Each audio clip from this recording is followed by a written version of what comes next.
सानहा और बहुत अलमनाक हादिसा है।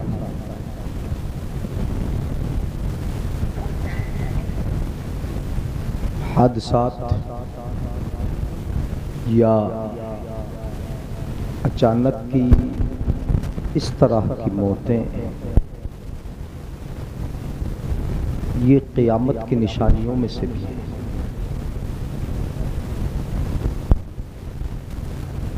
मेरे आका ने इरशाद फरमाया कि अचानक आने वाली मौतें ये क़यामत की निशानियों में से हैं, मगर ऐसी अमवात के वाक़े होने के बाद हमें और आपको अल्लाह की रज़ा पर साबिर शाकिर रहना है और सब्र शुक्र के दामन को अपने से जाने नहीं देना। आँखें ज़रूर बहती हैं और दिल गमज़दा ज़रूर होता है। मेरे आका सल्लल्लाहु अलैहि वसल्लम की आँखों से भी आंसू निकले हैं और आका भी कुछ मौक़े पर रोए हैं। जब एक जंग हो रही थी, बहुत बड़ी जंग, जिसमें मेरे आका ने मदीना शरीफ में बैठकर मदीना के सहाबा को इत्तला दी थी और ख़बर दे दी थी। बुखारी शरीफ में यह हदीस पाक मौजूद है, नआ रसूलुल्लाह सल्लल्लाहु अलैहि वसल्लम ज़ैदन व जाफ़रन व इब्न रवाहा। और जब ये ख़बर दे रहे थे, आका बता रहे थे कि जंग हो रही, झंडा हज़रत ज़ैद ने ले लिया, अब वो भी शहीद हो गए। झंडा हज़रत अब्दुल्ला इब्न रवाहा के हाथ में आया, वो भी शहीद हो गए। झंडा हज़रत जाफ़र तैयार के हाथ में आया, वो भी शहीद हो गए।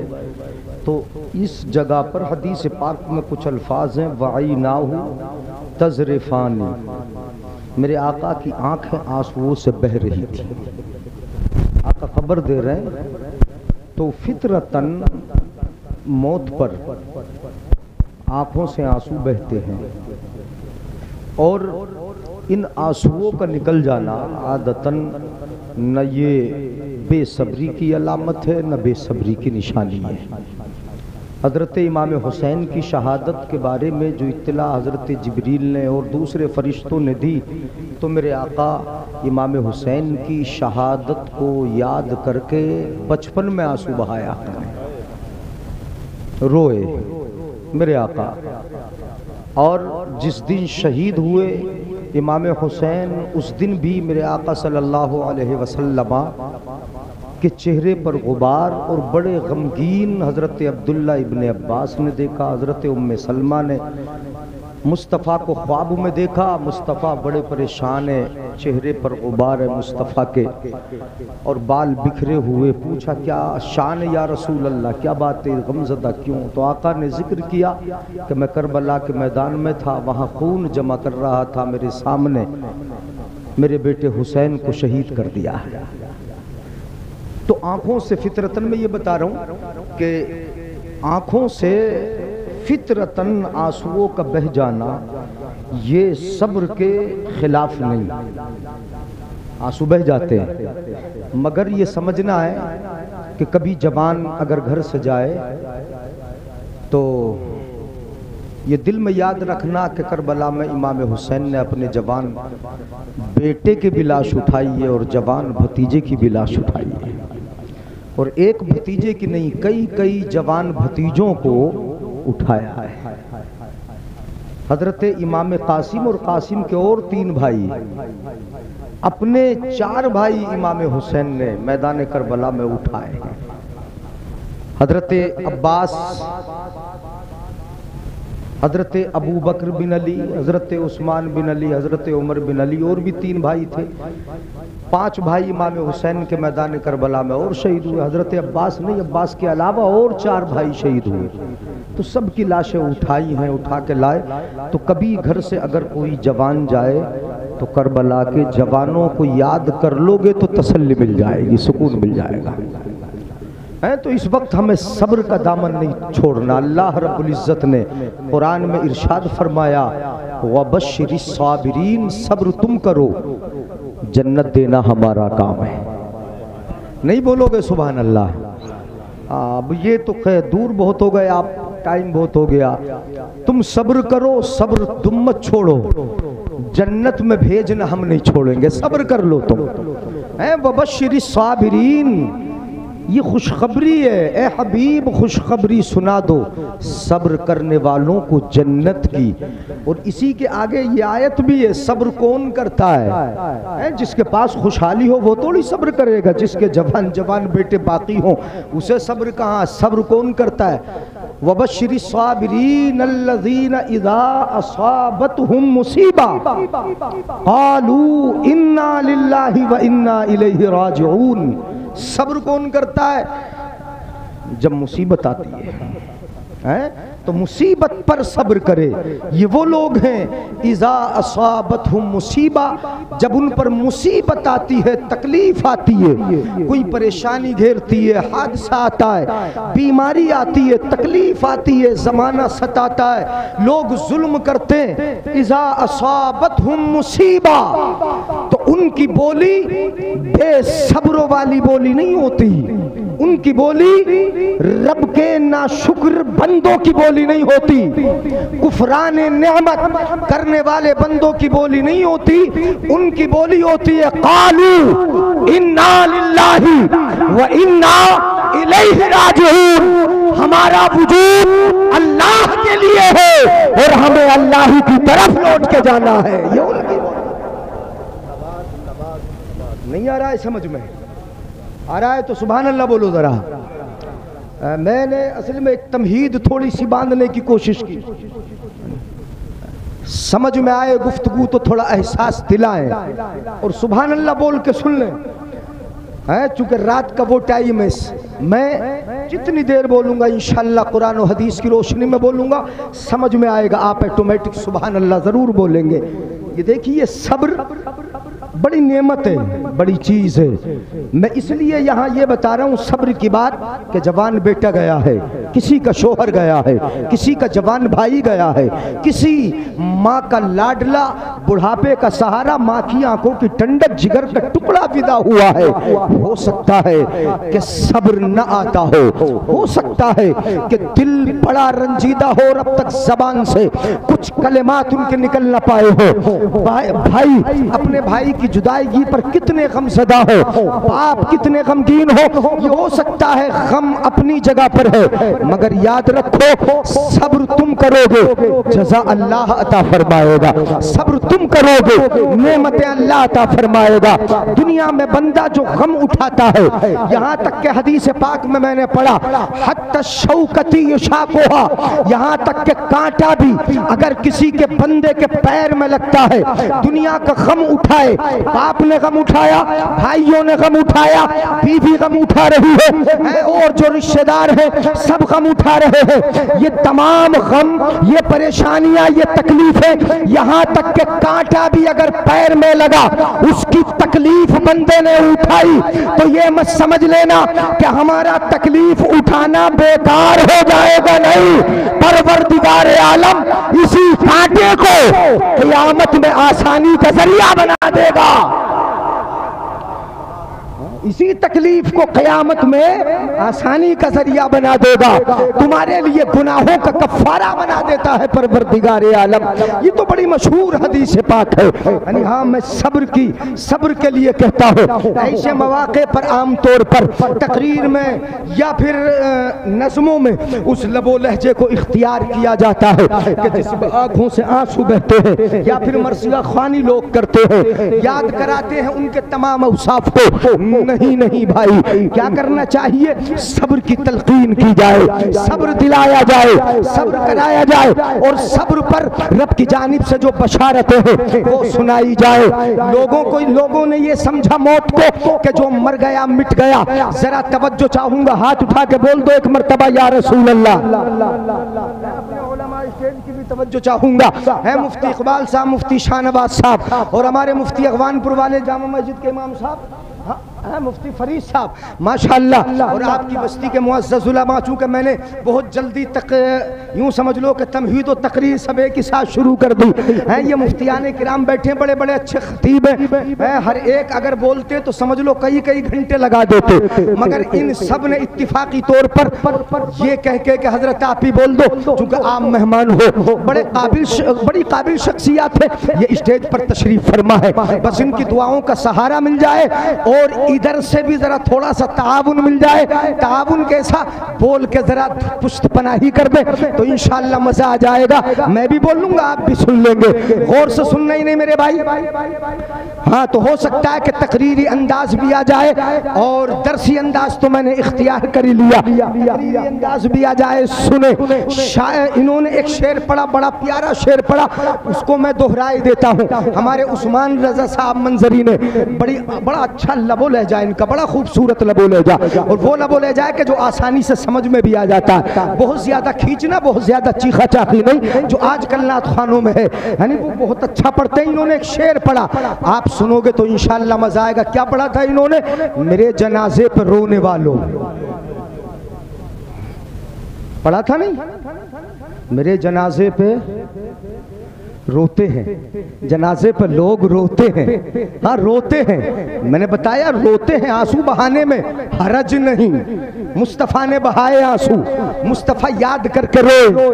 मेरे जनाजे पर रोने वालों, ये शायर बोलता है मरने वाले की तरफ से, जाने वाले की तरफ से, जो दुनिया से जा रहा है ना उसकी तरफ से शायर बोल रहा है। गोया के मरने वाला क्या कहता है? मरने वाला बोल रहा है, मेरे जनाजे पर रोने वालों, फरेब में हो, फरेब में हो, धोखे में हो, फरेब में हो, बगौर देखो। वो कहता है मुझे देखो तो सही, मेरे जनाजे पर रोने वालों, फरेब में हो, बगौर देखो, मरा नहीं हूं। नहीं बोलोगे सुभान अल्लाह? अब तो ऐसा लग रहा है कि अगले साल बोलोगे क्या? जब बात समझ में आए तो बोलना चाहिए ना। मेरे जनाजे पर रोने वालों, फरेब में हो, धोखे में हो, मरा हुआ समझ रहे हो? वो ये कहता है मरा हुआ समझते हो, मरा हुआ समझते हो मुझे, धोखे में हो। मेरे जनाजे पर रोने वालों, फरेब में हो, बगौर देखो, मरा नहीं हो, मरा नहीं हो। फिर क्या किया तूने? गमे नबी में, किसके नबी में, किसके गम में बोलो? गमे नबी में, गमे नबी में लिबास हस्ती बदल गया हूं। नहीं बोलोगे सुभान अल्लाह? वही ऐसे मजा नहीं आएगा। मेरे जनाजे पर रोने वालों, फरेब में हो, बगौर देखो, मरा नहीं हूँ, गमे नबी में लिबास हस्ती बदल गया हूँ। लोगों ने ये समझा जो मर गया मिट गया, मर गया मिट्टी में मिल गया, मर गया खत्म हो गया, मर गया मलिया मेट हो गया। मरने का मतलब मिट्टी में मिल जाना नहीं, मरने का मतलब मिट्टी में मिल जाना नहीं, मरने का मतलब फना होना नहीं, मरने का मतलब खत्म होना नहीं, मरने का मतलब मलिया मेट होना नहीं, मरने का मतलब बिल्कुल मिट जाना नहीं। मरने का मतलब यह है, बता दूं मौत का मतलब? बता दूं रुक के इसलिए बता रहा हूं कि समझ में आ जाए। नाराज हो तो फिर बता देंगे, चलो। मौत का मतलब बताऊं, नाराज नहीं होना। मौत का मतलब उलमा बयान करते हैं, सुनो, मिटना नहीं। मौत का मतलब मलिया मेट होना नहीं, मौत का मतलब खत्म हो जाना नहीं। मौत का मतलब है अल इंतिकाल मिन मकानिन इला मकानिन आखर। मौत का मतलब है एक मकान को छोड़ देना, दूसरे को जाके आबाद कर ले। नारे तकबीर, नारे रिसालत, उलमाए अहले सुन्नत, मुफ्ती जलील साहब साहिब किबला, नारे तकबीर, नारे रिसालत। हो सकता है कि मेरी बात से तसल्ली मिले। और फिर मरने वाला अगर इस अंदाज का हो कि रब उसे शहादत का मर्तबा दे दे, अगर शहादत का मर्तबा दे दे, दीवार से दब के मरने वाला शहीद है, हो सकता है कि एक्सीडेंट वाला भी उसी जुमरे में आ जाए। हादसा है ना। कितने हादसे ऐसे होते कि रब उन्हें शहादत की मौत अता फरमाता है। अगर शहीद हो जाए, मरने वाले को शहादत का मर्तबा मिल गया। मेरे आका हदीस पाक में इरशाद फरमाते हैं, मम्माता मरीज़ अम्माता शहीदा। आका इरशाद फरमाते हैं, जो बीमार होकर मरता है शहादत की मौत पा लेता है। हदीस में भी सुभान अल्लाह नहीं, वही तो है मामला। मम्माता मरीज़म माता शहीदा, जो बीमार होकर जाता है शहादत की मौत, ये एक किस्म का शहीद है। इसी के आगे हदीस पाक में फरमाया, अब जो शहीद हो गया, जिसे शहादत का मर्तबा मिल गया, जिसको शहादत की बुलंदी मिल गई, अब उसके साथ क्या सुलूक होगा। मेरे आका हदीस पाक में इरशाद फरमाते हैं, वफ़ुक़िया फितनतल क़ब्र, शहादत का अगर मर्तबा मिल गया तो रब कब्र की आजमाइशों से उसकी हिफाजत कर देता है। वफ़ुक़िया फितनतल क़ब्र, कब्र की आजमाइश से उसकी हिफाजत हो गई। और जरा देखो मर्तबा मर्द मोमिन का जो कब्र में जाता है, तुम समझते हो भूखा है प्यासा है, तसल्ली मिलेगी। इसलिए बोल रहा हूँ, यह हदीस पाक सुना रहा हूँ। माँ सोचती होगी मेरा बेटा किस हाल में होगा, बाप सोचता होगा मेरे जिगर का टुकड़ा किस हाल में होगा, हमने कब्र में दफन कर दिया, क्या हुआ होगा। मेरे आका की हदीस है, तुम्हें नवेदे जाफजा सुनाती है, बशारत सुनाती है। आका फरमाते हैं, वख़ुदिया वरीहा अलैहि बिरिज़्क़िही मिनल जन्ना। क्या समझो मर्तबा, हमें खाना मिले कि न मिले, दोपहर का मिले न मिले, शाम का मिले न मिले, जो कब्र में गया मर्द मोमिन है, उसका मर्तबा इतना ऊंचा कि सुबह होती है जन्नत से रिज़्क़ आता है, और शाम होती है तब जन्नत से रिज़्क़ आता है। कहां से आता है बोलो। वग़ुदिया वरीहा अलैहि बिरिज़्क़िही मिनल जन्ना, सुबह में भी शाम में भी उसके लिए जन्नत से।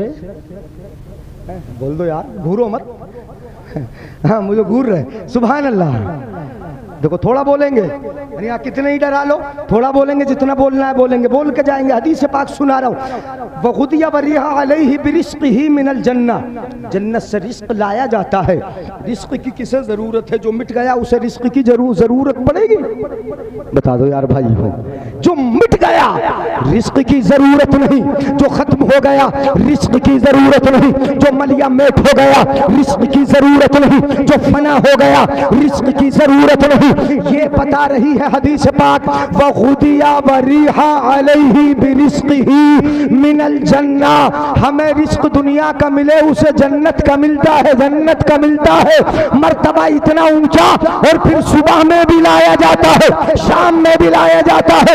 इसीलिए ला के बताया जाता है कि उसे रिज़्क़ की जरूरत है, और मिटने वाले को रिज़्क़ की जरूरत नहीं होती। पता चला कि हमारा जाने वाला मिटा नहीं, मकान बदल के गया है, जगह बदल।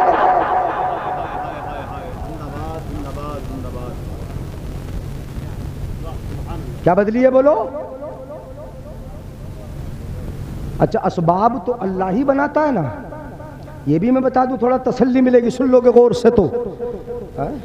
रूह कब्ज करने के लिए कौन आते हैं हजरते? बारिश आ रही?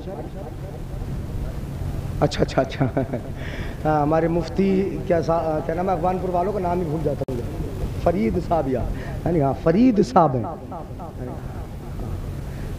बड़े खूबसूरत मुकर्रिर हैं माशाअल्लाह। सुने, रिज़्क़ लाया जाता, अब ये समझा कि मिट गया, जगह बदली।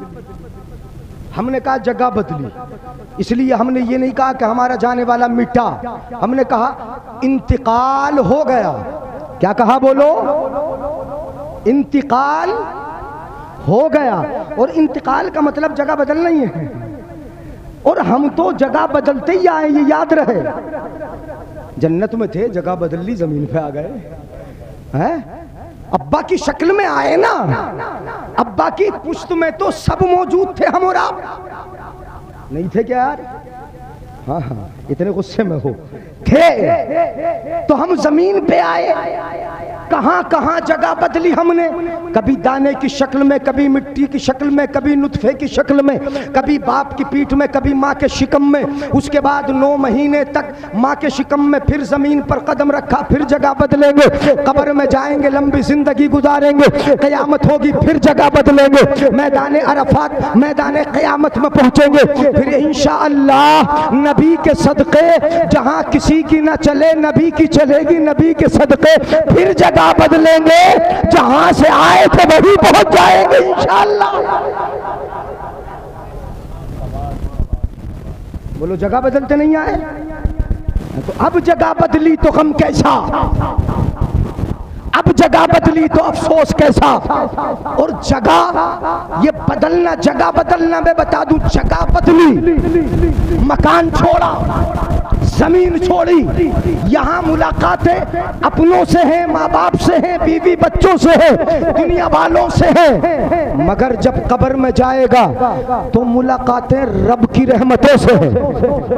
बोल दो यार सुभान अल्लाह। जब कब्र में जाएगा मुलाकातें रब के अनवारों तजल्लियात से है, जब कब्र में जाएगा मुलाकातें रब की वुसातों से है, जब कब्र में जाएगा मुलाकातें रब की नेमतों से है। और सबसे बड़ी बात ये कि यहाँ तक थे मुलाकात इन दुनिया वालों से थी, अब कब्र में गए तो सबसे बड़ी किस्मत की बात ये कि मुलाकात रब के महबूब से है। नारे तकबीर, नारे रिसालत, उलमाए अहले सुन्नत, मुफ्ती जलील अहमद साहिब किबला, नारे तकबीर, नारे रिसालत। आज फूले न समाएंगे कफन में आसी, है शबे गोर में उस गुल से मुलाकात की रात। अब जरा मैं मिसाल के तौर पे समझा दूं, आसानी से समझ में आ जाएगा। मेरे भाइयों बुजुर्गों, मकान बदलता है, बदलता है। ये जिस मकान को छोड़ा, जिस मकान में गया, दोनों मकानों में बड़ा फर्क है? जिसको छोड़ा इसमें और जिसकी तरफ गया, दोनों में बड़ा फर्क है। इस मकान को मेरे आका ने फरमाया, तवज्जो है, तवज्जो है मेरे भाइयों बुजुर्गों नौजवानों, हैं जो सिहाली के नौजवान बड़े जोश में रहते हैं, आज बड़े होश में हैं, बिल्कुल सरापा होश में है। जोश आज आया ही नहीं, ऐसा लग रहा है। हाँ, मुफ्ती इकबाल साहब फरमा रहे हैं शुरू से ही ऐसा है, तो जोश आया नहीं। अब तो 2-2 कुर्सियों पे एक-एक नौजवान है, मगर शुक्र ये कि 1 बजे भी बैठे हैं। हाँ, अल्लाह का फजल देखिएगा जरा, है अल्लाह ताला जिसको बिठाना चाहता है बिठा लेता है। ये तो कुरान हो रहा है, हदीस पाक हो रही, नबी का जिक्र हो रहा है, और जब तक होता रहेगा रब की रहमतें बरसती रहेंगी, कब्र में सवाब जारी रहेगा, पहुंचता रहेगा।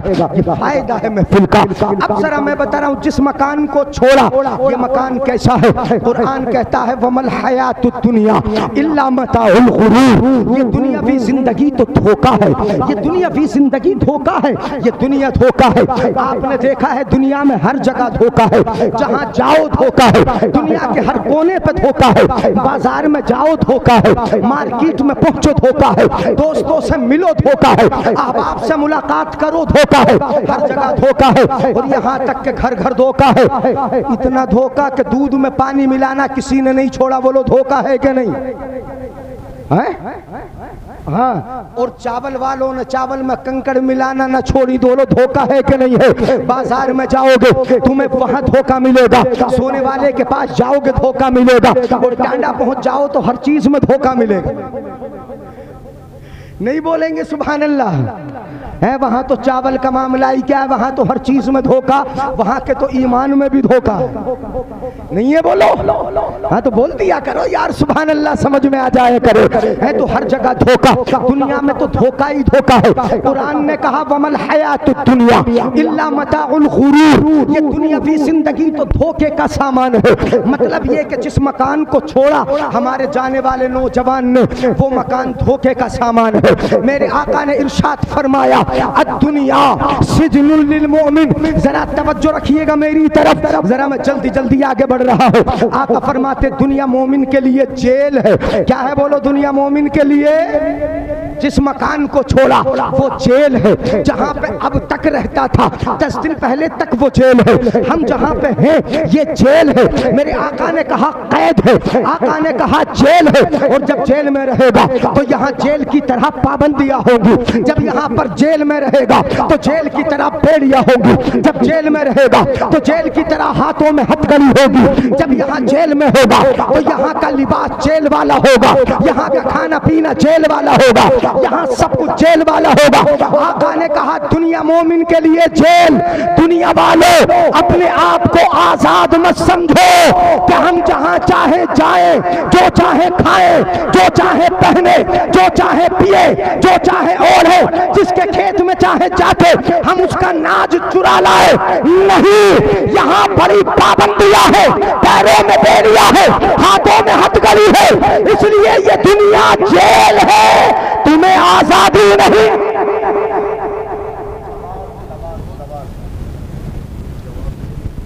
समझ में आ रहा है भाइयों? किसी की मैंड कूद सकते हो? किसी का बरसिंग चुरा के ला के काट के खिला सकते हो? ऐसे कह लूं ना, नहीं। चुपके से ईख में जाके किसी का गन्ना तोड़ के खा सकते हो? शरीयत ने पाबंदी लगा दी, बड़ी पैरों में बेड़ियां हैं, जहां कह दिया वहीं जाओगे, जिधर निगाह उठाना है वहीं उठाओगे। हर एक औरत पर निगाह नहीं उठा सकते, आंखों पे पर्दे डाल दिए गए, हर जगह हाथ नहीं उठा सकते। दुनिया जेल है, जेल। और जेलियों की तरह रहना पड़ेगा, कैदियों की तरह रहना पड़ेगा। ये दुनिया तो जेल है ना, जेल। अब आका ने कहा जेल, चलो आगे बढ़ता हूँ, वरना तो मुझे घूर नहीं लगोगे कि जिन्होंने जेल बना दी हमारी। हाँ सुनिएगा जरा, ये दुनिया जेल है, ये दुनिया जेल है। आगे बढ़ाता हूँ इसी मफहूम को। दुनिया जेल है, मरने वाला जेल से छूट के जा रहा है कि नहीं बोलोगे सुभान अल्लाह? यार कैसे हो यार, कितने सुस्त मेरे भाई है नहीं? दुनिया बोलो जी, दुनिया से जाने वाला कहां से जा रहा है? जेल में कोई भाई हमारा हो, मेरी बातों से तसल्ली मिलेगी, इसीलिए इस उन्वान को उठा रहा हूं। दुनिया से जाने वाला जेल से जा रहा है, हमारा भाई जेल में हो, जेल में, दुनिया की जेल में। आप उसके लिए जमानत का परवाना लिख के लिखवा के ले जाओ, उसे पता चल जाए मुझे छुड़ाने भाई आ गए, मुझे छुड़ाने मेरे रिश्तेदार आ गए। वो जेल से जब बाहर आएगा परवाने का पता चलेगा और मेरी जमानत हो रही है। जब उसे पता चलेगा बोलो खुश होगा कि रोएगा? सुभान अल्लाह बोलो जरा यार, बोलो खुश होगा कि रोएगा? वो खुशी खुशी निकल के आता है। उसके पड़ोसी जो जेल में साथी बन गए थे, वो अगरचे रोए, वो उसकी जुदाई का गम करे, मगर वो तो खुशी खुशी निकलता है, वो खुशी खुशी बाहर आता है। इसलिए खुशी खुशी आता है कि वो जानता है कि अब तक खाना जेल का था, अब आजादी से खाऊंगा। अब तक ओढ़ना जेल का था, अब आजादी से ओढ़ूंगा। अब तक पहनना जेल का था, अब आजादी से पहनूंगा। अब तक आबो हवा फजा सब जेल की थी, अब खुली फजा में रहूंगा, खुली हवा में रहूंगा। वो खुशी खुशी बाहर निकल के आता है। वो रोते हैं, वो रोते हैं, ये खुशी खुशी निकल के आता है। ऐसे ही हमारे दरमियान से जाने वाला नौजवान जमाना रोए, वो खुशी खुशी जाता है, वो मुस्कुराता जाता है, वो हंसता जाता है। वो जानता है कि जेल से जा रहा हूं और जिस जगह से जा रहा हूं ये तो छोटी जगह है, जहां जा रहा हूं वो बड़ी जगह है।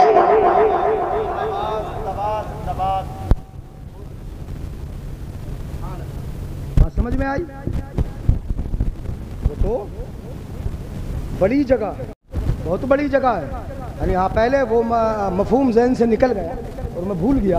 यानी हाँ बातों में मलकुल मौत ही तो आते हैं रूह कब्ज करने के लिए, हादसा हो, बीमारी हो। हाँ इसका पस मंज़र मैं बता दूँ आपको थोड़ा सा। उलमा तशरीफ़ फरमाए, मुअज़्ज़ज़ उलमा है, आपकी भी समझ में आ जाएगा। अल्लाह ने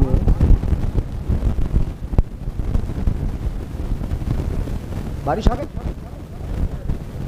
अच्छा सुभान अल्लाह। ऐसा लग रहा है जैसे बादल का रज रहा है, हाँ लेकिन माइक का रज रहा है। हाँ पड़ी थी, सुभान अल्लाह माशाल्लाह। आप जीते जागते माहौल में सुन रहे हो, समझ में आ रहा है समझ में। अब मैं बड़ी प्यारी बात बता दूं, मैंने जलालैन शरीफ के हाशिए में पढ़ा, जलालैन शरीफ तफसीर की बड़ी किताब है। मैंने हाशिया देखा एक जगह जो सूरह बकरा है, सूरह बकरा का बिल्कुल शुरू है, हज़रत आदम अलैहिस्सलाम की तख्लीक का जहाँ जिक्र है, तो वहाँ पर अल्लाह रब्बुल इज़्ज़त ने जब इंसान को बनाने का इरादा किया ना, पस मंज़र बता रहा हूँ मैं, समझ में आएगा इंशाअल्लाह। तो औहा इलल अर्द, इरादा किया, ज़मीन की तरफ पैगाम भेजा, इन्नी खलक़तु मिनके खल्क़न मन अताअनी उदखिलुहुल जन्ना व मन असानी उदखिलुहुन नार।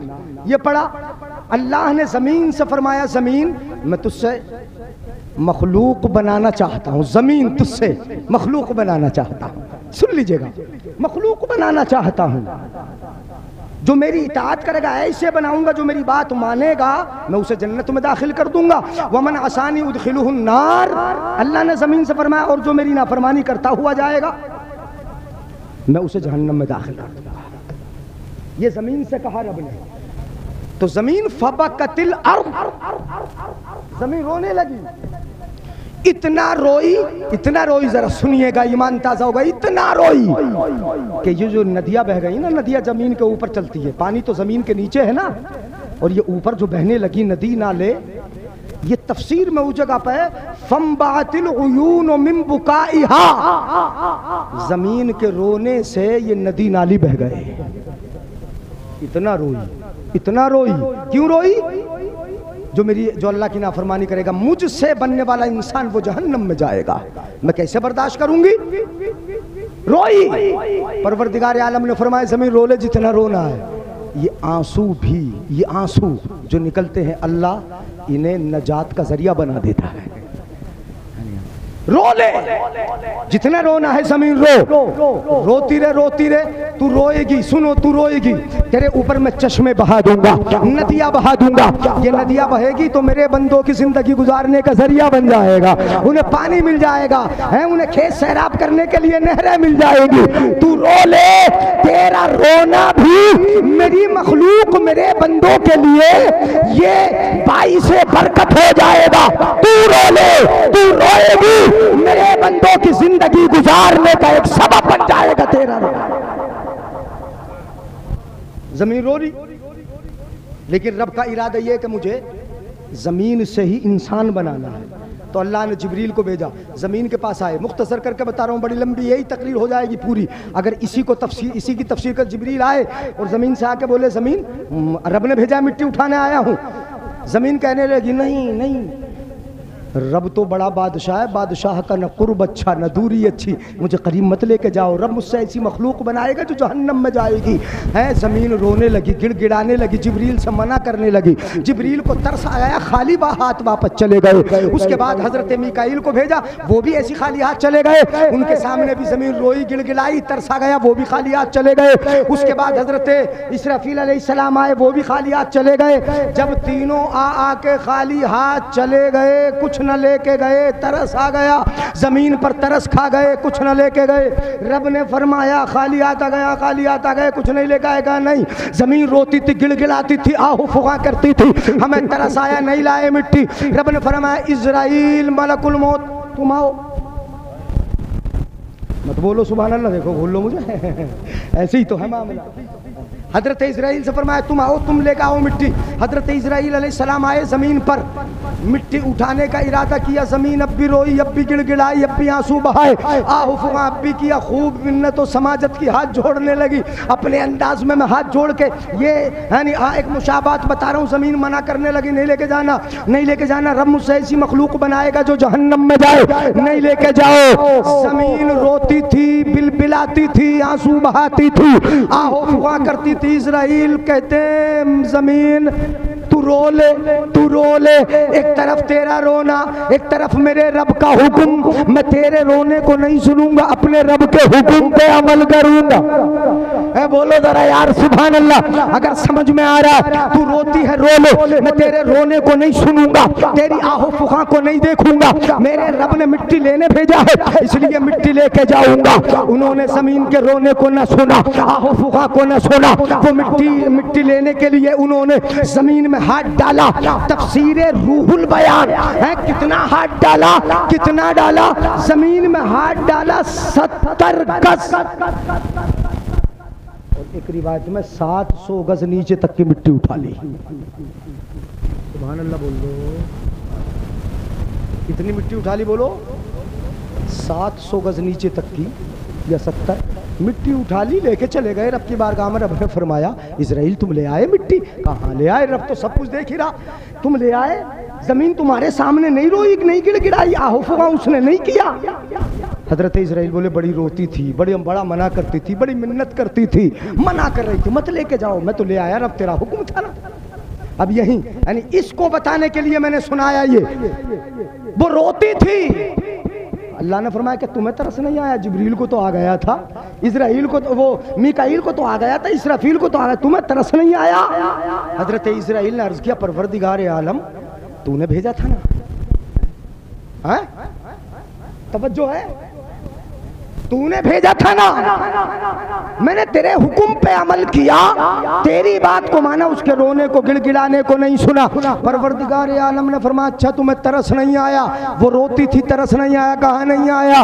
गिड़गिड़ाती थी तरस नहीं आया? बोले नहीं आया, तेरा हुक्म था, तेरे हुक्म पे अमल किया। परवरदिगार आलम ने फरमाया अच्छा जब तुझे आज तरस नहीं आया तो इसी मिट्टी से बनने वाला इंसान, इसी मिट्टी से बनने वाला इंसान जब उसका आखिरी वक्त होगा, कोई हादसा होगा, ये डूब के मरा होगा, ये जल के मरा होगा, ये मौत एक्सीडेंट से होगी, या बीमार होके मरा होगा, किसी आलम में दुनिया से जाएगा, ऐसे वक्त में घर वाले रोते होंगे, बीवी आहू फुका करती होगी, माँ का कलेजा फटता होगा, बाप का दिल दहलता होगा, बाप पर खशी पे खशी, भाई आंसू बहाते होंगे। ऐसे वक्त में पूरा घर मातम कदा बना होगा। इजराइल हम किसी और की ड्यूटी नहीं लगाते, रूह निकालने की हम तेरी ही ड्यूटी लगाते हैं। जिस तरह आज तुझे तरस नहीं आया उस दिन भी तुझे तरस। सब रोते होंगे तू रूह निकाल के ले आए,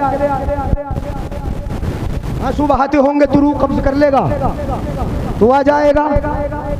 मिट्टी लेकर चले गए रब की बारगाह में, देरी लग गई हजरत इजराइल अलैहिस्सलाम को। अब सुनिएगा और तसल्ली होगी।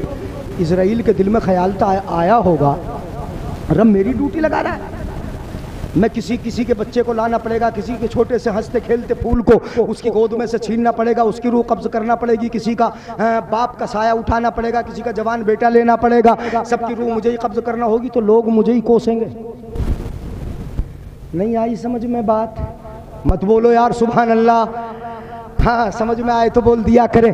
क्या उन्हें ख्याल नहीं आया होगा इजराइल अलैहिस्सलाम को? क्या लोग दुश्मन नहीं रहे फरिश्तों के? हैं कुल मन काना अदुव्वन लिल्लाहि व मलाइकती, फरिश्तों के भी तो दुश्मन रहे।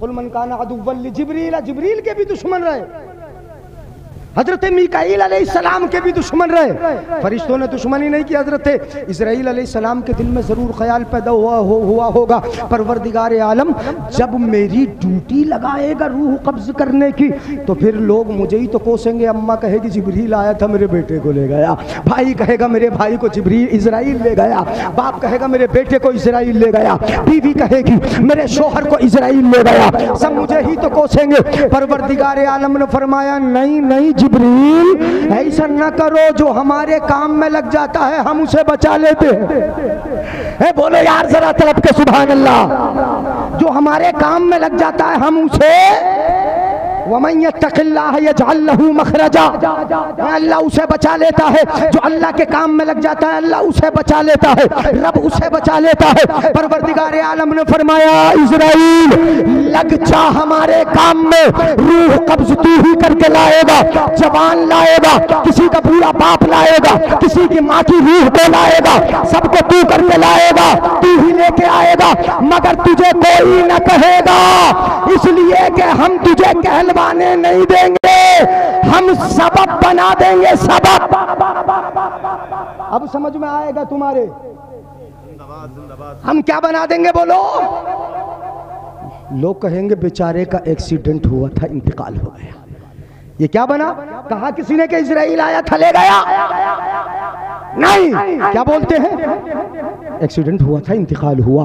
डेंगू हो गया था, इंतकाल हुआ।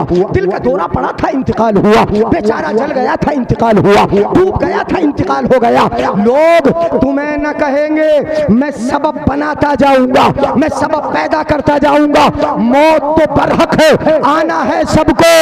ये असबाब जो ज़ाहिरी होते हैं, ये असबाब भी तो रब की जानिब से ही होते हैं। परवरदिगार आलम जाने का कुछ न कुछ सबब और बहाना बना देता है। लोग फरिश्ते को नहीं कहते, उस बहाने को कोसते हैं, उस बहाने को कहते हैं। ये तो समझ में आया। तो अब बहाने से चला, ये बात समझ में आई। तो अब जो जाने वाला हमारा भाई अगर कोई जेल में निकल के आएगा तो खुशी खुशी नहीं आएगा। बोलो कैसे आएगा? हाँ, यही तो मैं बता रहा था। यहाँ से मैं इधर को बढ़ गया था, थोड़ा सा मुझे ये बताना था तसल्ली के लिए आपकी कि इजराइली आते हैं, ये सबब तो बनते ही है, कोई कैसे जाता है, कोई कैसे जाता है, मगर अफसोस उस मौत का होता है। मौत उसकी है करे जिसका जमाना अफसोस। यूं तो दुनिया में सभी आए हैं मरने के लिए, जब घर से जवान जाए, बच्चा जाए, तब अफसोस ज्यादा होता है। यानी एक लंबी जिंदगी गुजार के अगर जाए तो कहते हैं बूढ़ा था बेचारा चला गया, अब उम्र ही हो गई थी, क्या हुआ? ऐसे नहीं बोलते, बोलो हाँ, अब उम्र हो गई थी, क्या हुआ? इन मौतों का अफसोस ज्यादा होता है। मगर फिर तसल्ली के लिए मैं बता रहा हूँ कि जेल से जब बाहर निकल के आता है हमारा भाई, तो वो खुशी खुशी आता है। वो जानता है कि अब खुली फजा में रहूंगा, खुली हवा में रहूंगा। ऐसे ही मेरे आका ने फरमाया, ये दुनिया जेल है और यहाँ से निकलने वाला, जाने वाला, मरने वाला, इसके पास मौत ही तो आती है दुनिया से जेल से निकालने के लिए। कौन आती है बोलो? इस जेल से निकालने के लिए कौन आती है? मौत आती है। यही तो परवाना बन के आती है इस जेल से बाहर करने के लिए। अब आ गई जेल से बाहर करने के लिए। अब जरा हदीस बात दूसरी आपकी समझ में आ जाएगी। मेरे आका ने फरमाया, अल मौत तोहफतुन लिल मुमिन, मौत ईमान वाले के लिए तोहफा। या रसूल अल्लाह, मौत तोहफा कैसे हो सकती है? मौत आती है, आंसू निकलते हैं। मौत आती है, मातम कदा घर बन जाता है। मौत आती है, किसी का सुहाग गुजरता है। मौत आती है, किसी के बुढ़ापे का सहारा जाता है। या रसूल अल्लाह, ये मौत तोहफा कैसे है? मौत आती है तो गम आता है और तोहफे के वक्त गम नहीं होता, तो फिर मौत तोहफा कैसे हो सकती है? बोलो जहन में सवाल आएगा कि नहीं आएगा? आका ने फरमाया, मौत तोहफा है और तोहफे के वक्त गम नहीं होता, मौत के वक्त तो गम होता है, तो फिर ये तोहफा कैसे है? मेरे आका फरमाते हैं, मौत तोहफा है इसलिए कि जो जेल से निकाल दे। अब तो हदीस समझ में आ ही जाएगी, और समझ में आ गई हो तो मत बोलो सुभान अल्लाह। पीछे वाले भी हाथ उठा के बोलते जरा, या रसूल अल्लाह, खत्म कर दूं तकरीर? मेरा हो गया टाइम पूरा, काफी टाइम हो गया, 12:30 बज गए होंगे।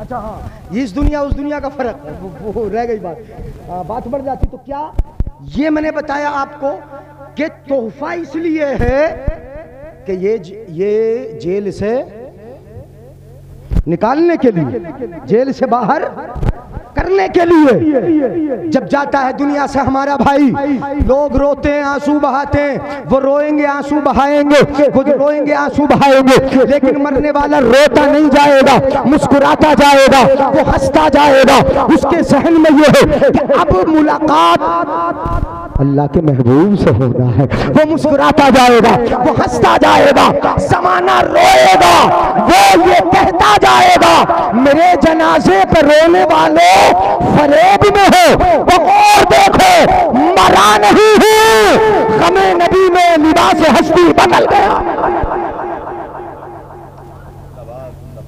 वो तो जेल से निकल के जा रहा है, वो तो कैद से बाहर जा रहा है। तो मकान ये और वो मकान, दो मकान हुए।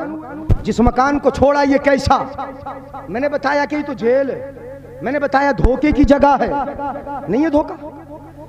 80 साल के, 70 साल के, 55 साल के, 50 साल के बुजुर्ग बैठे, इन्हें अपना बचपना याद होगा, मगर कैसे ख्वाब नजर आता होगा। हमें अपना पुराना जो 40-45 साल का जमाना है, वो सारे का सारा ख्वाब ख्याल नजर आता है। इस गली में चलते थे, यहाँ खेलते थे, यहाँ कूदते थे, सब का सब ख्याल, सब का सब ये तो धोखे की जगह है। यहाँ तो धोखा ही धोखा। बुढ़ापे में आके अगर 200 साल की भी उम्र पालोगे ना तो वही लगेगा जो गुजर रहा है, जो गुजर गया ना, जो गुजर गया वो सब ख्वाब रह जाते हैं, वो सब ख्याल रह जाते थे। ये गलियाँ थी, यहाँ पे जंगल था, यहाँ रास्ता था, यहाँ खंडर थे, यहाँ छप्पर पड़े थे। ये सारी चीजें जो है ये सब मासी बनती चली जाती है, सब ख्याल, सब ख्वाब। मेरे आका रब ने कहा वमल हयात दुनिया इल्ला मताउल गुरूर, ये दुनियावी जिंदगी तो धोखा है, धोखा। लेकिन जिस घर की तरफ गया वो कैसा है, ये तो घर मैंने बता दिया, धोखा और जेल। अब वो भी बता दूं जहां गया। नाराज हो, नाराज हो, सुभान अल्लाह बोल दो फिर यार, इतने गुस्से में क्यों नाराज हो। हाँ नाराज होते होंगे चूंकि 12:30 बज गए हैं।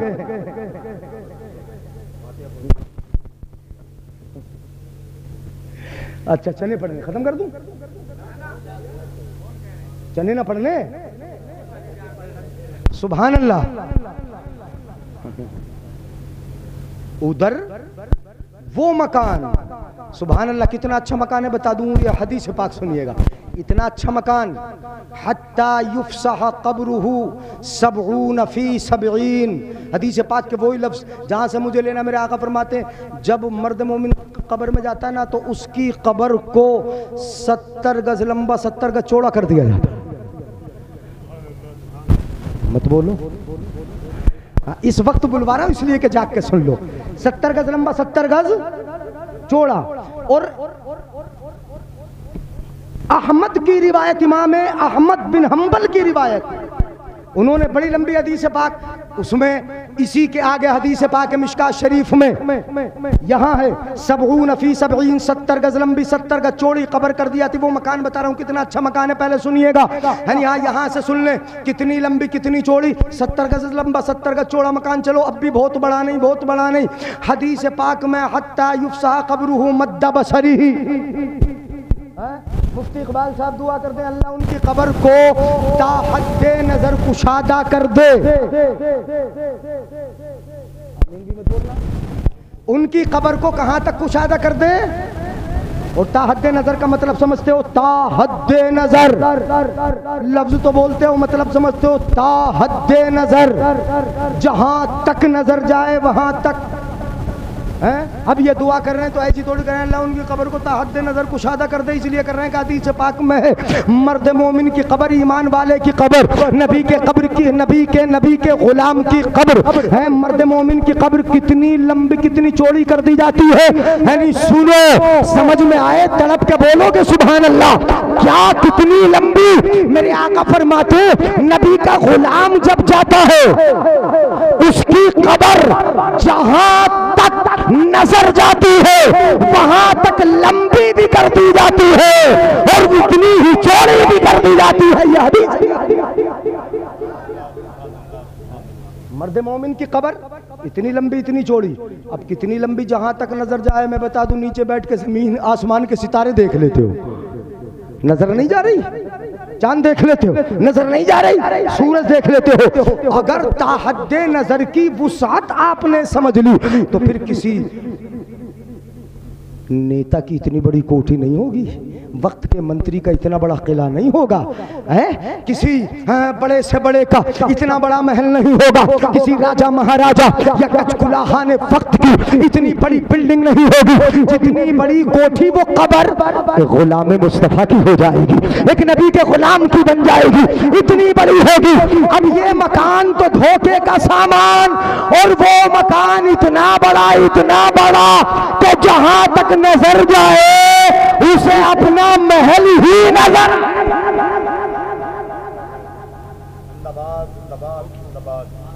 तो ये हुआ अच्छा मकान हुआ। बोलो कौन सा अच्छा मकान, चलो यही बता दो कौन सा वाला। हाँ तसल्ली मिलेगी, कहा कौन सा वाला मकान अच्छा। बड़ी सुस्ती से बोल रहे हैं, जाना ना क्या है, जाना तो सबको है, तो इसलिए मकान अच्छा बनाओ। कैसा बनाओ बोलो, अच्छा बनाने की कोशिश करो। तो मकान अच्छा, इतना अच्छा इस मकान में है, इस मकान में यहाँ है, इस जमीन पर है, खाना यहाँ का, खाना यहाँ का, लिबास यहाँ का, बिछोना यहाँ का, हवाएं यहाँ की। मगर वो मकान इतना बड़ा महल हो गया तो अब वो यहाँ का लिबास नहीं चलेगा, यहाँ का बिछोना नहीं चलेगा, यहाँ के कपड़े नहीं चलेंगे, यहाँ का खाना पीना नहीं चलेगा। मैंने पहले ही हदीस पाक आपको सुना दी। लेकिन यहाँ कब्र में परवरदिगार आलम फरिश्तों से फरमाता है, जब मर्द मोमिन सही सही जवाब देता है तो रब फरमाता है फरिश्तों से, अफरिशूहु मिनल जन्नह, जन्नती बिछोना बिछा दो। अब बिछोना भी यहाँ का नहीं, कहाँ का है? बोले यार जोर से, अब बिछोना कहाँ का? जन्नत का। अफरिशूहु मिनल जन्नह, जन्नती बिछोना बिछा दो। वअतइमूहु मिनल जन्नह, जन्नती खाना खिला दो। वअलबिसूहु मिनल जन्नह, जन्नती लिबास पहना दो। सारी चीजें जन्नती, खुशबू जन्नती, सब कुछ जन्नती। मतलब ये हुआ कि जब तक इस मकान में था खाना पीना यहाँ का था, और जैसे ही मकान बदला सब कुछ जन्नत का मिल गया। कैसा मकान!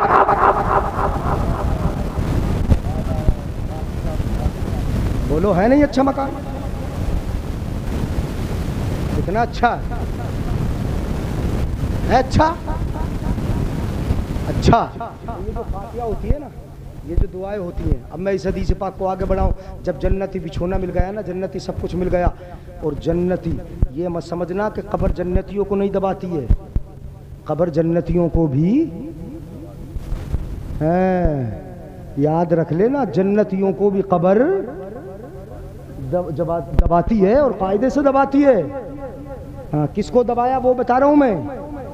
हदीस पाक इमाम अहमद बिन हम्बली से रिवायत मिशकात शरीफ में ये भी मौजूद है। हजरत साद इब्न मुआज रज़ी अल्लाह, हाँ साद इब्न मुआज ही तो है। हाँ, हजरत साद इब्न मुआज कितने बड़े सहाबी, वो मैं बता दूं पहले, वो हदीस पाक वो तो सुनने नसाई में हदीस पाक है। कितने बड़े सहाबी, जब उनका विसाल हुआ ना, खरजना, साहबी कहते खरजना मा रसूलिल्लाह सल्लल्लाहु अलैहि वसल्लम इला साद इब्न मुआज हीन तुवफ़िया। कितने बड़े सहाबी, हाज़ल्लज़ी तहर्रक लहुल अर्श व फुतिहत लहुस समा व शहिदहु सबऊन अल्फम मिनल मलाइका। हजरत साद इब्ने मुआज इतने बड़े सहाबी कि जब उनका इंतकाल हुआ तो अल्लाह का अर्श हिल गया था।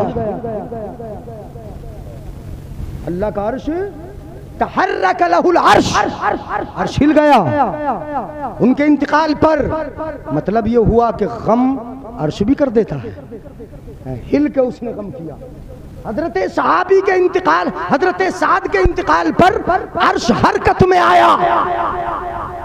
वफुतिहत लहु समा, लहु अबवाबु समा, और उनकी मौत के वक्त आसमान के दरवाजे खोल दिए गए। ऐसी सुनोगे? इतनी गौर से सुन रहे, माशाल्लाह, अच्छा सुन रहे हो। हाँ, मैं थोड़ा सा जगते रहा इसलिए बोलता हूँ। वफुतिहत लहु अबवाबु समा, उनके लिए आसमानों के दरवाजे खोल दिए गए। और उनके जनाजे में कितने लोग शरीक थे? व शहीदा लहु सबऊन अल्फम मिनल मलाइका। उनके जनाजे में 70,000 फरिश्ते मौजूद थे। 70,000 फरिश्ते। इतने बड़े साहबी का जब इंतकाल हुआ, साहबी कहते हैं हम रसूलुल्लाह के साथ उनके दफन में निकले, जनाजे में निकले। रसूलुल्लाह ने नमाज जनाजा पढ़ाई, कब्र में खुद मुस्तफ़ा ने रखा, अपने हाथों से मिट्टी दी, और मिट्टी देने के बाद जब कब्र को बराबर कर दिया तो अल्लाह के रसूल ने कब्र के बराबर में खड़े होकर पढ़ा अल्लाहु अकबर, सुभान अल्लाह। सहाबा कहते हैं फकब्बरना, अल्लाह के रसूल ने पढ़ा तो हमने भी पढ़ा। हम तो जो रसूलुल्लाह करते हैं वही तो करते हैं हम भी, हैं? जैसे मुस्तफ़ा को करते देखते वही हम करते हैं। रसूलुल्लाह ने पढ़ा, हमने भी पढ़ा। अल्लाह के रसूल ने तस्बीह पढ़ी, सुभान अल्लाह पढ़ा अल्लाह के रसूल ने। फसब्बहना, हमने भी पढ़ा। रसूलुल्लाह ने लंबी तस्बीह पढ़ी, हमने भी पढ़ी। फसब्बाना, रसूलुल्लाह ने सुभान अल्लाह पढ़ा, हमने भी सुभान अल्लाह पढ़ा, रसूलुल्लाह ने अल्लाहु अकबर पढ़ा, हमने भी पढ़ा। और जब ये पढ़ के निपट गए, हमने पूछा या रसूल अल्लाह बात समझ में नहीं आई, गुत्थी उलझ गई, बात अंदर की है बाहर की नहीं, समझ में नहीं आई। आपने अल्लाहु अकबर क्यों पढ़ा, सुभान अल्लाह क्यों पढ़ा? हमने तो आपको देख के पढ़ा, आप बताएं मुस्तफा आपने क्यों पढ़ा सुभान अल्लाह, आपने क्यों पढ़ा? मेरे आका इरशाद फरमाते हैं, आका फरमाते मैंने इसलिए पढ़ा, अब लफ्ज मुझे याद आ जाए हदीस पाक के, सुनिएगा जरा गौर से, मैंने इसलिए पढ़ा, लक़द तदायक़ हाज़ल क़ब्र अला हाज़ल अब्दि सालिह, अला हाज़ल अब्दि सालिह। समझ में आ रहा? तर्जुमा कर दूं? मेरे आका ने फरमाया मैंने इसलिए पढ़ा कि इस नेक बंदे की कब्र थोड़ी तंग हो गई। बोले यार सुभान अल्लाह, कहाँ का देख रहे हैं मुस्तफा? अंदर का। फरमाते इस नेक बंदे की कब्र, तो नेक बंदा का, ये नहीं कहा इस बंदे की कब्र। आका फरमाते हैं अला हाज़ल अब्दि सालिह, नेक बंदे की कब्र तंग हो गई थी, तंग हो गई। मैंने अपने हाथों से दफनाया, हाथों से मैंने मिट्टी दी, मैंने खुद अपने हाथों से कब्र को बराबर किया, नमाज़े जनाजा मुस्तफ़ा ने पढ़ाई, कब्र तंग नहीं होती। मुस्तफ़ा का ये अमल कर लेना, मिट्टी दे देना, नमाज़े जनाजा पढ़ा देना, ये काफ़ी था। मेरे आका ने जो तकबीर पढ़ी और सुभान अल्लाह पढ़ा, ये उम्मत को सिखाने के लिए पढ़ा। कब्र पे खड़े होकर ये पढ़ लिया करो, तो कब्र तंग हुई। मेरे आका ने फरमाया मैंने अल्लाहु अकबर पढ़ा, लक़द क्या फर्रज अल्लाहु अन औ कमा क़ाल, इसी किस्म के लफ्ज़ है। आका फरमाते कि मैंने ये पढ़ा, इसकी कब्र कुशादा हो गई। कैसी हो गई बोलो? कब्र कुशादा हो गई। मतलब ये कि कब्र पे खड़े होकर कुछ पढ़ दिया जाए, अजान वगैरह पढ़ दिया तो कब्र क्या हो जाएगी? तंगी खत्म हो जाएगी। तो नेकों को भी तंग करती है कब्र, तंगी होती है। मगर अल्लाहु अकबर पढ़ देते हैं, अजान पढ़ देते हैं तो तंगी क्या हो जाती है? कब्र की खत्म हो जाती है। मगर जो मुझे बताना था अभी वो बताया नहीं, वो बता रहा हूं, मैंने हदीस सुना दी। कब्र नेक को भी और बद को, दोनों को दबाती है। दोनों के दबाने में फर्क, कैसा फर्क है? दबाना है, मगर दोनों को दबाती, दोनों के दबाने में फर्क है। आपने बिल्ली तो देखी होगी ना? कौन देखी होगी? बिल्ली। बिल्ली बिल्ली अपने बच्चे को कहां दबाती है? मुंह में। देखा होगा। कहां दबाती है बोलो? और बिल्ली चूहिया को कहां दबाती है? हाँ, चूहिया को कहां दबाती है? मुंह में। और अपने बच्चे को भी कहां दबाती है? मगर बिल्ली अपने बच्चे को दबाती है उसकी हिफाजत करने के लिए। सुभान अल्लाह। एक जगह से दूसरी जगह ले जाने के लिए दबाती है जरूर, मुंह में ही दबाती है। अपने बच्चे को दबाती है हिफाजत करने के लिए, अपने बच्चे को दबाती है महफूज जगह पहुंचाने के लिए, अपने बच्चे की हिफाजत के लिए। और यही बिल्ली चूहिया को भी दबाती है, मगर उसको दबाती है पसलियां चूर चूर करने के लिए, उसको सजा देने के लिए, उसको पीसने के लिए, उसको मसलने के लिए। यही फर्क कब्र के दबाने का है। कब्र नेक बंदे को भी दबाती है और मुनाफिक को भी दबाती है। नेक को ऐसे दबाती है जैसे माँ गोद में अपने बच्चे को प्यार में दबाती है, और मुनाफिक को ऐसे दबाती है यानी जैसे बिल्ली। अच्छा तुमने देखा होता तो फिर जब माँ ऐसे दबाती है जैसे माँ बच्चे को प्यार करती है, तो फिर अजान क्यों पढ़ते हो? वो तो प्यार में दबा रही है, तो फिर क्या जरूरत है उसे कुशादा कराने की? ये भी मैं बता दूं। माँ अपने बेटे को, छोटा सा बेटा गोद में लेती है, सीने से लगाती है, प्यार करती है। कभी कभी जब प्यार आता है ना, माँ को प्यार आता है तो दबा लेती है, और जब प्यार खूब जोश मारता है तो इतनी जोर से दबा लेती है अपने बेटे को कि बच्चा चीख मार देता।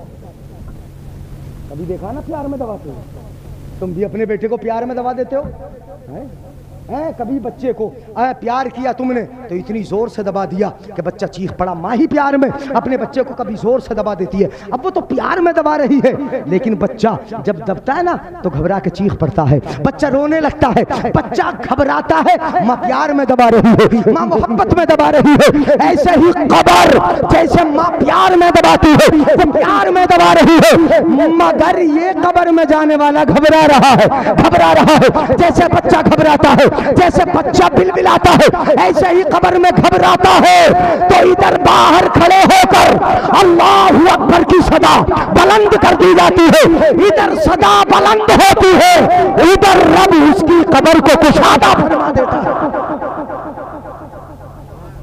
और जो वो डरता है उसका डर भी क्या होता है, बोलो, दूर हो जाता है। तो मकान कौन सा अच्छा? ये मकान तो धोखे की जगह है, वो मकान इतना अच्छा मकान है। मैंने बताया पहले, मुलाकातें फरिश्तों से, जन्नतियों से मुलाकातें। और जब सब कुछ अच्छा मिल गया तो मैं इस एक हदीस पाक के आखिरी जुमले में बता रहा हूँ, बीच है वो, मगर ईमान वाले की मौत का जो जिक्र है उसका आखिर, जब कब्र में अच्छी तरह सारे बिछोने वगैरह अच्छी तरह मिल जाते हैं तो क्या कहता है वो, यानी बड़ी प्यारी बात है, बड़ी प्यारी हदीस है, सुन लिया करो ऐसी बातें भी। क्या कहता है अपने रब से? बिछोने जन्नती मिल गए, खाना जन्नती मिल गया, लिबास जन्नती मिल गया, जन्नती हवाएं आने लगी, खिड़कियां खुल गई, सब कुछ जन्नती मिल गया। तो अपने रब से कहता है रब्बी अक़िमिस्साअ हत्ता अर्जिअ इला अहली व माली। अपने रब से कहता रब जल्दी से क़यामत भेज दे। कब्र में जाने वाला क्या कहता है? रब जल्दी से जल्दी क़यामत कायम कर दे, जल्दी क़यामत कायम कर दे। अब ये बात मेरी समझ में नहीं आ रही थी कि जल्दी क़यामत कायम कर दे। आगे लफ्ज़ हत्ता अर्जिया अहली व माली, यहाँ तक कि मैं अपने अहल अपने बच्चों के पास लौट जाऊँ, या अपने अहल के पास लौट जाऊँ, या अपनी बीवी के पास लौट जाऊँ, व माली, और अपने माल की तरफ चला जाऊँ। तो वो कब्र में जब इतनी नेमतें देखता है तो रब की बारगाह में तमन्ना करता। एक मतलब तो ये हो सकता है, मैं बता रहा हूँ आपको, समझ में आ जाएगा वो क्यों कहता है क़यामत कायम कर दे। वो या तो ये कहता है परवरदिगार आलम रब अक़िमिस्साअ, सा का मतलब क़यामत ना हो, बल्कि ये अल्लाह मेरी पुरानी घड़ी को वापस लौटा दे, मैं घर वापस जाना चाहता हूँ, अपनी बीवी बच्चों से, अपने माल, अपने घर से मिलना चाहता हूँ। है तो रब का तो ये फरमान हो चुका है कि जो मेरे पास आ गया दोबारा वापस इस दुनिया में, मगर ये मतलब समझ में नहीं आता हदीस पाक का। मैंने पढ़ा, ये मतलब भी जिक्र किया, ये समझ में नहीं आता। वो कहता है रब्बे अक़िमिस्साअ, रब जल्दी से क़यामत कायम कर दे, क़यामत कायम कर दे। क्यों कहता है ये? यानी अब दो मतलब तो समझ में आते हैं, वो आपकी भी समझ में आएगा। वो इसलिए कहता है, वो यूँ कहता है, जब उसने कब्र में रब की नेमतें देखी, जन्नती हवाएं, जन्नती खान, जन्नती नेमतें, ये सब कुछ देखा, तो खुशी खुशी अपने रब से कहता है रब जल्दी से क़यामत कायम कर दे ताकि मेरी अम्मी से मुलाकात हो जाए। अब क़यामत होगी, इससे पहले तो होने वाली है। जैसे सऊदिया जाने वाला, जरा गौर से सुनिएगा, सऊदिया जाने वाला जो अगर उसे मकान अच्छा मिल जाए, मालिक अच्छा मिल जाए, खाने पहनने को अच्छा मिल जाए, तो वो फोन करके अपनी अम्मी से कहता अम्मी परेशान होने की जरूरत नहीं, मालिक बड़ा अच्छा मिला है, खाने को अच्छा मिला है, अब्बू परेशान नहीं होना है, मुझे बाहर सब कुछ अच्छा मिला। वो खुशी खुशी बताता है। ऐसे ही जरा सुनिएगा गौर से, ये कब्र में जाने वाला रब से कहता है रब जल्दी से क़यामत कायम कर दे, जल्दी से क़यामत कायम कर दे, जल्दी से क़यामत भेज दे ताकि मेरी माँ से मुलाकात, मेरे बाप से मुलाकात जल्दी से हो जाए। क़यामत में मैं अपनी माँ को बता दूं, अपने बाप को बता दूं कि मेरे रब ने कब्र में मेरे साथ सुलूक बड़ा अच्छा किया। इसलिए खुशी खुशी कहता है कि रब जल्दी से क़यामत कायम कर दे ताकि मुलाकात अम्मी से जल्दी हो जाए, बाप से जल्दी हो जाए, अपने घर वालों से मुलाकात जल्दी हो जाए। मैं उन्हें बताऊं कि मेरे रब ने जन्नती बिछोना दे दिया था, जन्नती नेमतें दे दी थी, जन्नती ख्वान दे दिए थे, जन्नती खाने मिल गए थे, ये जन्नती चीजें मिल गई थी। इसलिए वो कहता है, या फिर ये कहता है वो, सुन लो बस एक बात, आखिरी बात, आखिरी जुमले, चूंकि तकरीर बढ़ाता रहूंगा, लंबी होती रहेगी, बहुत लंबी हो जाएगी, यानी चूंकि नींद भी आने लगी और टाइम भी बहुत हुआ और 1 घंटे से ज़्यादा हो गया मुझे। आपके सामने बैठे हुए गौर से सुनिएगा। वो क्या कहता, हत्ता अर्जिआ इला अहली व माली रब्बे अक़िमिस्साअ, रब जल्दी से क़यामत कायम कर दे, इसलिए कि जन्नत में जो अंदर जाना होगा हमेशा के लिए वो क़यामत के बाद होगा। कब होगा बोलो? क़यामत के बाद होगा। रब जल्दी से क़यामत भेज दे इसलिए कि क़यामत आ जाए, जल्दी जल्दी से जन्नत में दाखिला हो जाए मैंने कब्र में रहते रहते तेरी जन्नत का मजा देख लिया है। बोलो यार सुभान अल्लाह। है कब्र में रहते रहते यहाँ जन्नती बिछोने मिल गए, जन्नती खाने मिल गए, जन्नती नेमतें मिल गई, जन्नती लिबास मिल गए, तमाम चीजें जन्नती मिल गई। तो मैंने कब्र में रहते रहते तेरी जन्नती नेमतों का मजा देख लिया है। अब उन नेमतों का शौक और बढ़ गया। परवरदिगार आलम जल्दी से कयामत कायम कर दे ताकि मैं जन्नत में चला जाऊं और वहां जाके देख लूं कि जब रब की जन्नती नेमतों का मजा कब्र में इतना ज्यादा है तो जन्नत में कितना ज्यादा होगा। बात समझ में आई? यहीं पर कट करते हैं बात, यहीं पर रोकते हैं। ये किस्सा लतीफ अभी ना तमाम है। जो कुछ कहा गया आगाज़ बाब था, सबसे औला वो आला। चलते चलते सम्मू खोल लो और जोर से अपने नबी को बोल लो, हमारा नबी सबसे औला वो आला, सबसे बाला वाला, अपने मौला का प्यारा, दोनों आलम का दूल्हा, दोनों आलम का दूल्हा। कौन देता है देने को मुंह चाहिए, देने वाला है सच्चा। जिनके तलवों का धोवन है आबे हयात, है वो जाने मसीहा। गमज़दों को रज़ा, सब चमक वाले उजलों में चमका किए, अंधे शीशों में चमका, अंधे शीशों में चमका। खल्क से औलिया, औलिया से रसूल और रसूलों से आला। गमज़दों को रज़ा, मुस्तफ़ी के बेकसों का सहारा। हश्र तक डालेंगे हम पैदाइशे मौला की धूल, मिस्ले फारस नजद के कलहे गिराते जाएंगे और खाक हो जाएं अदू चलकर, मगर हम तो रज़ा दम में जब तक दम है जिक्र उनका सुनाते। अस्सलामु अलैकुम।